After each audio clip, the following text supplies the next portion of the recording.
থাকবো না গো বদ্ধ ঘরে, দেখবো এবার জগৎটাকে কেমন করে ঘুরছে মানুষ যুগান্তরের ঘূর্ণি পাকে।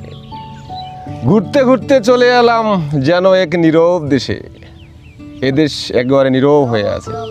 क्या बात, ঠিক আছে? क्या बात, क्या बात। তো ঘরের কোণে বসে থেকে কি লাভ, তুমি যদি প্রকৃতি এবং পৃথিবীকে দেখতে না পারো। পৃথিবীকে দেখো, পৃথিবীকে চেনো, পৃথিবীর মাঝে অনেক সুখ আছে, সেটাকে অনুভব করো।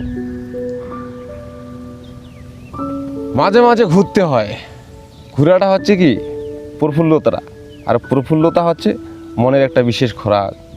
আমরা সবাই এসে এই নিরিবিলি পরিবেশে বসে এখানে প্রকৃতির হাওয়া খাচ্ছি নীরবভাবে।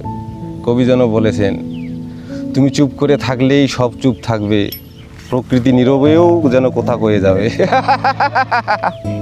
হায় রে কবি, শুধু কবিতা আর ভাব, আর মুখে নেই কোনো ভালো বলি। ঠিক আছে।